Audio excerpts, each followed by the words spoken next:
এরপরে যে বিষয়টা আপনাকে লাস্টে যে দাওয়াত তাবলীগ করার জন্যে একটা জিনিস আমাদের মনে রাখতে হবে। মনে করেন এই মসজিদের সবগুলো তালা বন্ধ, ঢুকবেন কেমনে? চাবি লাগবে না? চাবি ছাড়া ঢোকা যাবে?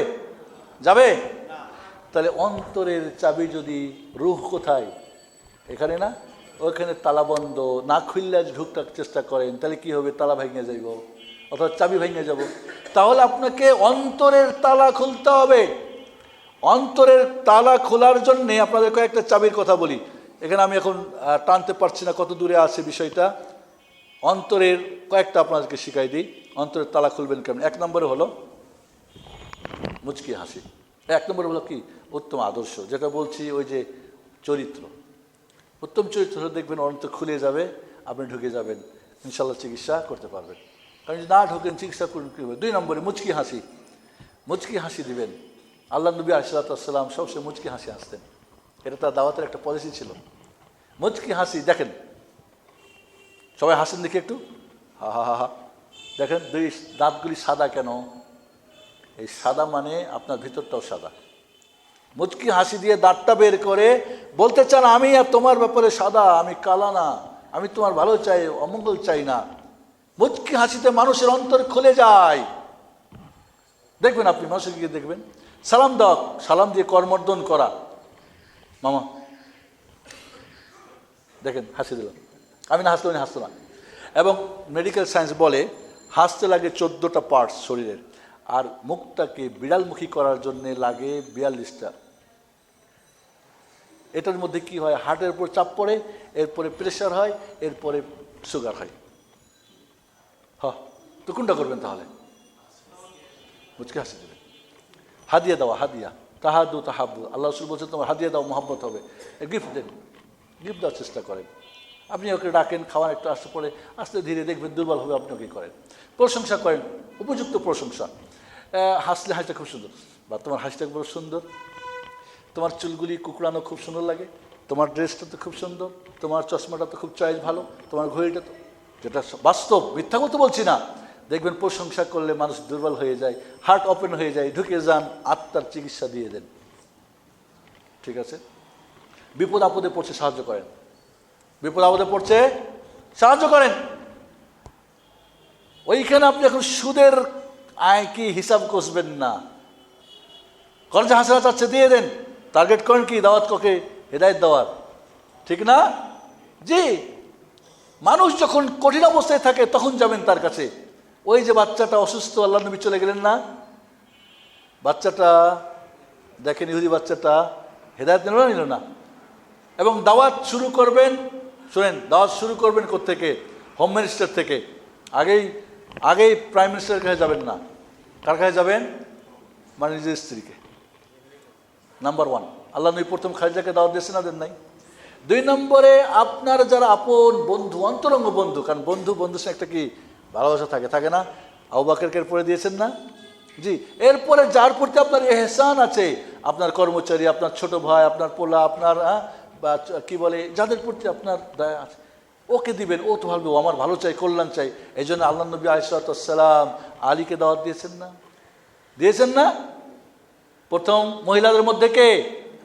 খাদিজা। এবং সর্বপ্রথম, আমি সবসময় বলি, নারীরা সবসময় কি উপরে থাকে এই দিনের ক্ষেত্রে।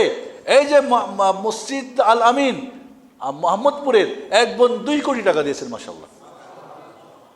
আপনারা জানেন সৌদি আরবের মেয়েরা মার নামে বাবার নামে 2-4-5টা করে মসজিদ বানায়, আর আমাদের মেয়েরা বাবা মার কাছ থেকে কিছু পায় না তো দিবে কোত্থেকে? কয় বেটা তো আমাকে দেয় না, আমি দেবো কোত্থেকে? জুলুম করে। দেখেন সৌদি আরবে গিয়ে দেখেন যে মার নামে বাবার নামে কত মসজিদ বানিয়েছে। আল্লাহু আকবার। তাহলে বন্ধুরা, যার প্রতি আপনার এহসান আছে, এই জন্য খাদিজা স্ত্রী। 2 নম্বরে কি? বন্ধু আবু বকর।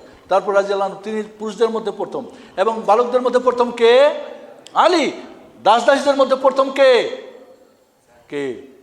যায়েদ বিন হারেসা। যায়েদ বিন হারেসা স্বাধীন মানুষ ছিল।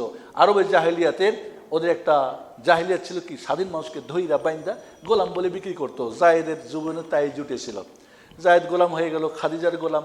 আল্লাহর নবী যখন বিয়ে শাদী হলো, তো এই গোলামটা আল্লাহর নবীকে হাদিয়া দিয়ে দিলেন। আল্লাহু আকবার। আমরা খালি স্বামীর কাছ থেকে হাদিয়া চাই, স্বামীকে হাদিয়া দিন, এটা কেমন কথা?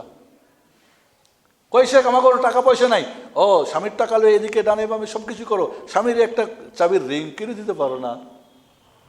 হাদিয়া কি করে মানুষের মন ওপেন হয়ে যায়, অন্তর। আল্লাহর নবী আলাইহিস সালামের এই আদর্শ বলে শেষ করতে চাই, টাইম অনেক বেশি হয়ে গেছে। কি করলেন? যায়েদ বিন হারেসা আজাদ করে দিলেন, আজাদ হয়ে গেল। যায়েদ বিন হারেসার বাবা মা আত্মীয় স্বজন আসলো রাসূল সাল্লাল্লাহু আলাইহি ওয়াসাল্লাম, জানতে পারলো যে আছে মদিনায়, এসে বললেন, রাসূলকে বললেন যেটা আমাদের সব জানাশোনা হলো। আল্লাহর নবী যায়েদকে ডেকে বললেন, যায়েদ, এই তোমার বাবা মা চাচা আত্মীয় স্বজন এসেছে, তুমি যেতে পারো, আর আমি নবীর কাছে থাকতে চাও, তোমাকে ঐচ্ছিক দিয়ে দিলাম। যায়েদ বিন হারেসা মুহাম্মদ সাল্লাল্লাহু আলাইহি ওয়াসাল্লামের আদর্শে এতই বিভোর হয়ে, এতই মোহিত হয়েছিল, বাবা মাকে বললেন, তোমরা চলে যাও, আমি নবী মুহাম্মদকে ছেড়ে যাইতে পারি না। আমি একজনের মধ্যেই বাবা মা আমার সমস্ত আত্মীয় স্বজন সব কিছু পেয়েছি, তোমরা সবাই চলে যাও। সবাই কাঁদতে কাঁদতে চলে গেল। যায়েদ হাসি মুখে রাসূলুল্লাহর হাত ধরে থেকে গেল। আমরা কিসের দাওয়াত দিই বলেন? কোন আদর্শ আমাদের? বিষয়টা অনেক বড়, এখানে অনেকগুলো পয়েন্ট ছিল, আমি সবগুলি যাচ্ছি না। অন্তরের চাবিটা, তালাটা খুললা তারপরে ঢোকার চেষ্টা করবেন, দেখবেন ইনশাআল্লাহ কি হবে, ভালোবাসা দিয়ে, আদর্শ দিয়ে, মুচকি হাসি দিয়ে, হাদিয়া দিয়ে, তার প্রশংসা করে, তাকে সহযোগিতা করা বলছিলাম, সহযোগিতা করে, বিপদে পড়ছে সহযোগিতা করেন। দেখবেন একদিন সময় নিয়ে যাবেন, কেমন আছেন, ভালো আছেন, এইটাতে ভাববে, আর এই লোকটা আমার প্রতি এহসান করেছিল, কথা শোনা, আচ্ছা দেখি, আচ্ছা বইটা দিয়ে, আচ্ছা পড়ি দেখি কী বলছে। তাহলে আমরা এইভাবে কিছু এখানে আছে, আপনারা ইনশাআল্লাহ এগুলো হয়তো এক সময় আমাদের ফেসবুকে, আমাদের আলহামদুলিল্লাহ কিছু কাজ চলছে, দোয়া করবেন ইনশাআল্লাহ। এগুলি সব কিছুই আমরা ইনশাআল্লাহ আজকে এখানে 200 বা 150, আমরা চাই মিলিয়ন মানুষের কাছে আমাদের মেসেজগুলি পৌঁছার জন্য। আপনাদের বংশের মসজিদে কি মেশিন লাগাইছেন নাকি নেট কাজ করে না? এখানে তো আমরা কয়েক মাস যেহেতু না, নেট বন্ধ হয়ে গেছে, আমিও বন্ধ করে দিয়েছি। আল্লাহ কুল্লি হাল, বন্ধুরা হয়তো এখানে পাচ্ছে না আমার এত মোবাইলে।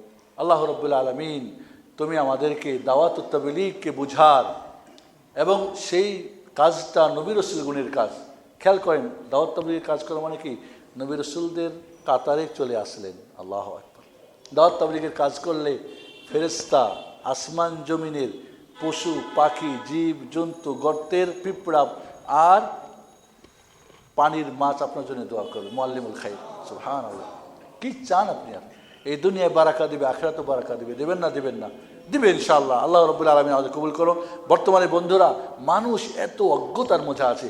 এই যে আমি ইদানিং কিছু প্রোগ্রাম করতেছি, আপনি বিশ্বাস করবেন না, যেগুলিতে দাওয়াত তাবলীগের প্রশিক্ষণ নিয়ে দাওয়াত করলে আলহামদুলিল্লাহ শত্রু তারাও কিন্তু মিত্র হতে পারে ইনশাআল্লাহ, দুশমন দোষ হতে পারে, এটাই হলো নিয়ম ইনশাআল্লাহ।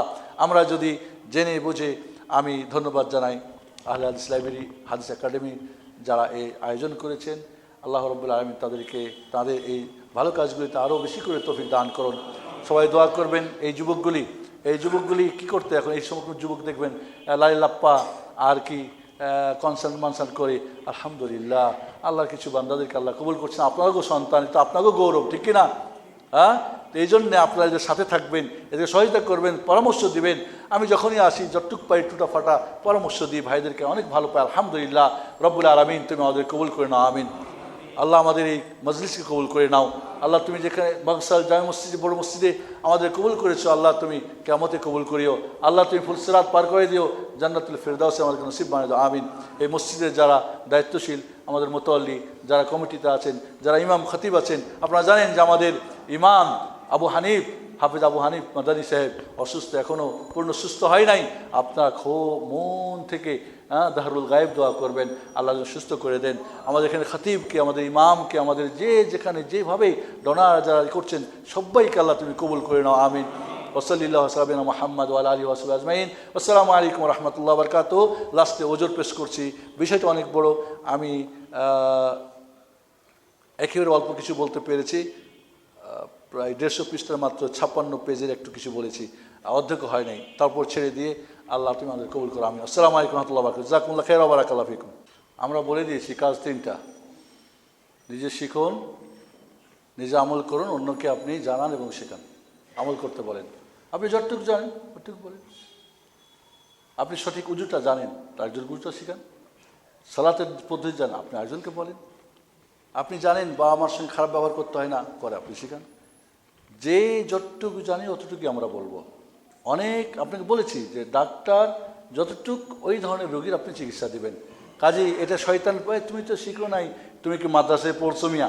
ডাক্তার জাকির কি কোনো ওর কি কোনো সার্টিফিকেট আছে? আলহামদুলিল্লাহ, তার দ্বারা হাজার হাজার অমুসলিম মুসলিম হয়। আপনার দ্বারা তো হয়তো মুসলিম কাফের হয়ে যাচ্ছে, নাউজুবিল্লাহ, বেদাতি হয়ে যাচ্ছে। তো ফায়দাটা কি আপনার এত ডিগ্রি নিয়ে, এত পড়াশোনা করে, ঠিক না? তাহলে বলবো যে না, যে যতটুক জানি ওইখান থেকে আমরা জানানোর চেষ্টা করি। হুদুদ পাখির চাইতে কি আমরা ছোট? আগেই বলেছি আমি। তাহলে আপনি জানান। আপনি পারেন না, আরেকজনকে বলেন। আপনি জানেন না, যে জানে তার কাছে বলেন, ট্রান্সফার করে দেন। ডাক্তাররা কি করে না, রেফার করে না? আপনি রেফার করে দেন, আলহামদুলিল্লাহ। ওকে। আর এখন বর্তমানে জানার, শোনেন, আল্লাহ রাব্বুল আলামিন কিয়ামতের দিন মেমোরি তৈরি করছে না, সিসি ক্যামেরা লাগিয়ে রাখছে না? কিন্তু কিয়ামতের দিন বর্তমানে এই টেকনোলজির যুগে, এই স্যাটেলাইটের যুগে, আমার মনে হয় না কিয়ামতে আর কেউ বলতে পারবে না আমার কাছে কিছু আসে নাই। দুনিয়ার হকল কিছু জানো আর তুমি দিন জানো না, আল্লাহরে চিনো না, এটা হবে না। এই স্যাটেলাইট, এই সব কিছু টেকনোলজি বলছে কিয়ামতের দিন আল্লাহর জন্যে হুজ্জত কায়েম করতে, মেমোরি তৈরি করতে অনেক সহজ হয়েছে না? হয় নাই? হয়েছে, আলহামদুলিল্লাহ। এজনের মধ্যে কোনো অজুহাত চলবে না। জানেন, জানার এখন পথ খুলে গেছে, আলহামদুলিল্লাহ।